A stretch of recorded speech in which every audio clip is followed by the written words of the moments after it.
Alright, welcome back. I haven't scared anybody off yet. Alright, let's try a little harder to scare you off. No, yeah, I'm not going to scare you off.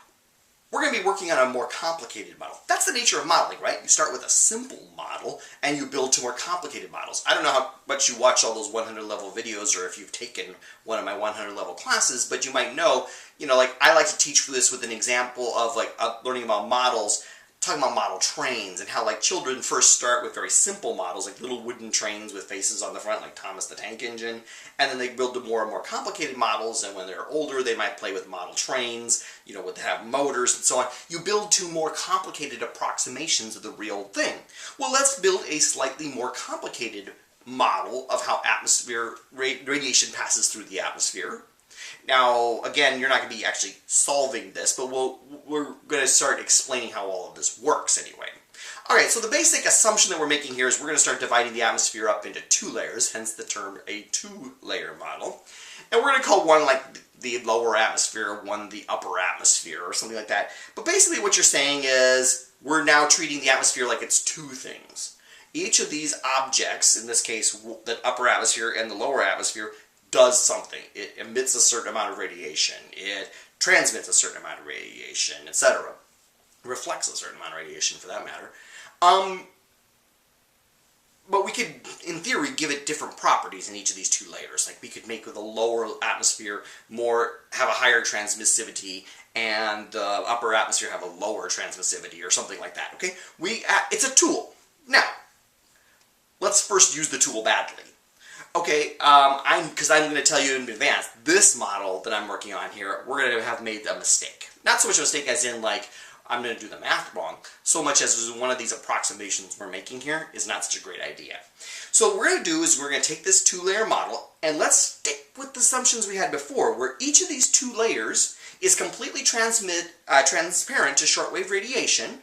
So in other words, the shortwave radiation that passes, we already know that most shortwave radiation passes through the Earth's atmosphere. Let's go ahead and say 100% of the shortwave radiation from the sun goes right through the upper atmosphere.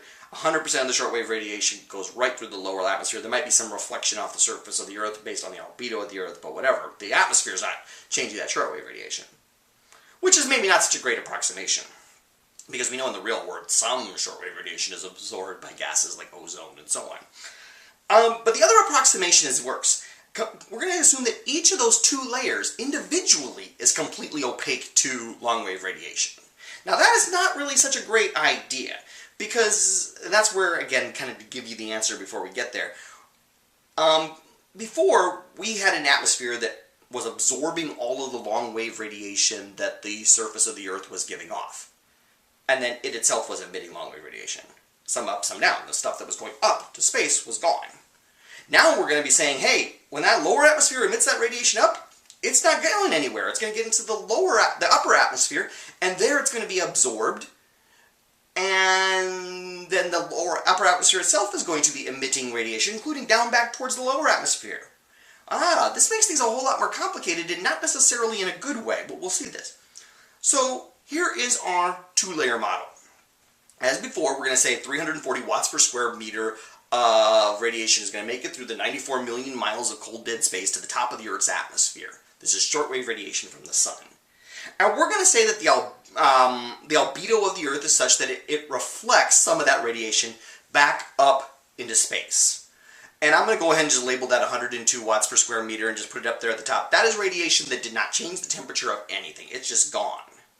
On the other hand, that 238 that's left does penetrate completely through the upper atmosphere, completely through the lower atmosphere, and makes it to the surface of the Earth where it gets absorbed. So we know already 238 watts per square meter is just passing right through the two different layers of the atmosphere and making it to the ground, warming up the temperature of the ground. Alright, so we have that. Now, notice that means that we could actually solve already for what did we assume was the albedo of the Earth. The albedo of the Earth is the ratio of how much of the shortwave radiation that makes it to the top of the atmosphere gets reflected away by clouds and the ground and so on. Well, if we know the amount of radiation that was reflected is 102 watts, per square meter, and we know that the total amount of radiation that was reaching the Earth atmosphere system was 340 watts per square meter. 102 divided by 340 is 30%. In fact, that's where we got the numbers. Actually, when I created this, I assumed an albedo of 30%, and that's where I got these figures for in here. Alright, so here we have this basic little two-layer model. Now, again, we are assuming that each of those two layers of the atmosphere, the lower atmosphere and the upper atmosphere, are completely opaque to long-wave radiation. They aren't letting any long-wave radiation through. Rather, all long-wave radiation that passes into them gets absorbed, and then the greenhouse gases in those two layers emit long-wave radiation. Okay. We're also going to be making an assumption that each of these layers are in radiative balance. Okay, we know that in the real world, well, the atmosphere might be pretty close to radiative balance. We know that certainly that the whole Earth atmosphere system is not quite in radiative balance, but we learned that last time. Alright, so let's take a look at the upper atmosphere. If you just looked at the top of the atmosphere, the top surface of the upper atmosphere there, you can see that a total of 238 watts per square meter goes into the upper atmosphere layer. Therefore, the upper atmosphere goes down into the upper atmosphere. Therefore, to be in radiative balance, 238 watts per square meter have to be going up, out. That's long wave radiation that I've colored there in red, that the upper atmosphere must be emitting upward. Okay? See how I get that layer where I drew that level, where I drew that dashed line? There's just as much radiation going down, 238 watts per square meter, as going up, 238 watts per square meter. Now, again, just like was the case with the one-layer model, these layers of the atmosphere actually emit radiation in both directions, both up and down, and they do so equally in this kind of, N-layer type model. Therefore, if the upper atmosphere is emitting 238 watts per square meter up, it's got to emit 238 watts per square meter down, which means that the lower atmosphere now has 238 plus 238 watts per square meter going down into it, which means it has to be emitting radiation at the same rate upward. That has to be just as much radiation going down as going up. Therefore, the lower atmosphere has a temperature of an emission of 476 watts per square meter, which means, so notice how at the top of the lower atmosphere there, that interface between the upper atmosphere and the lower atmosphere, we've got 476 watts per square meter going down, and we got 476 watts per square meter going up. It's in balance. But of course, again, it's the case that the lower atmosphere emits radiation both up and down equally.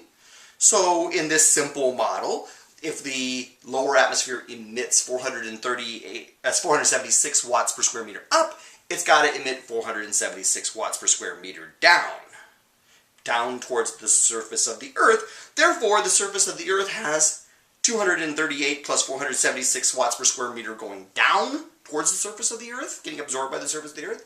Therefore, to be in radiative balance, the surface of the Earth has to be emitting just exactly as much, or 714 watts per square meter up. And you can see again at the surface of the Earth we have a balance. We have the same amount of watts per square meter of radiation going down into the ground as coming out of the ground. We have built a simple model here that shows how the radiative balance of a two-layer model with the assumptions we've made so far, and we've built it. It's a simple model. And if you actually do the math and say, hey, I know that my Earth is emitting 714 watts per square meter, well, by Stefan Boltzmann's law, we can figure out what the temperature of the Earth is, and you get 335 Kelvin, which is 62 degrees Celsius, which is 144 degrees Fahrenheit. I hope you know that that would be wrong, right? Clearly, we have made our model worse, which I kind of hinted to at the beginning of this part of the lecture. We have done something bad. Somehow we've made a two-layer model that is worse than our one-layer model. What went wrong? What's going wrong here? Well, our one-layer model came up with a global temperature of about 86 degrees Fahrenheit. Our two-layer model came up with a global temperature of 144 degrees Fahrenheit. Generally speaking, when you do things like add more features to the model, you make it better. What did we do wrong that made this worse? And it turns out that some of the assumptions that we made when we switched to this two-layer model were not very good if we were trying to make a realistic flow of what was going on in our atmosphere. I mean, before, when we have a one-layer model of the atmosphere, that one layer was absorbing all the radiation the surface of the Earth was giving off. And it emitted it. Think of it, that one layer of the atmosphere, as being a blanket. You know, blankets aren't warm when they're sitting there on the shelf or whatever, or on your bed before you get into it. Blankets keep you warm by not letting your own heat get away. Your body's heat is given off to the blanket, partially by radiation, partly by conduction, and so on. It's not exactly a perfect analogy to what we're doing here. But your body warms the blanket up.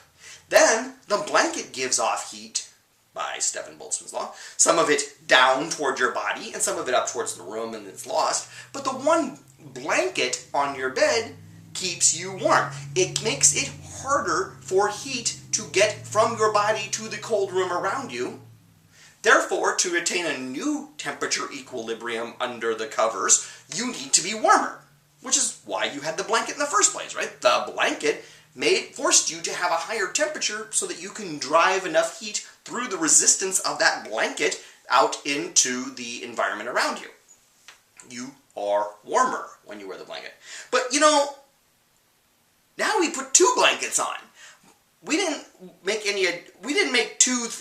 previously have like one thick blanket and now we have two thin blankets. We deliberately said, I'm going to make it so that both of these layers of the atmosphere, the lower atmosphere and the upper atmosphere, are both perfectly good at absorbing the long-wave radiation that moves through it. They're not half as good as the one-layer atmosphere was, and then there's two of those layers. We deliberately made the mistake of saying, let's make them both perfect. Well, that's like having more blankets on, right? Like this cat does apparently here, okay?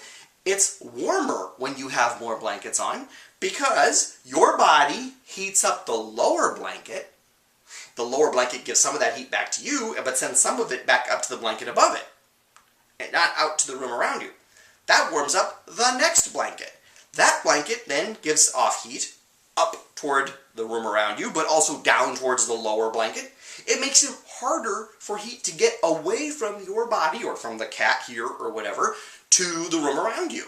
The only way for that to work out is for the temperature of you, or the cat, or whatever here, to rise, so that it drives a so that there's a more emission of heat by you or the cat or whatever here to go through all that thermal resistance of those blankets.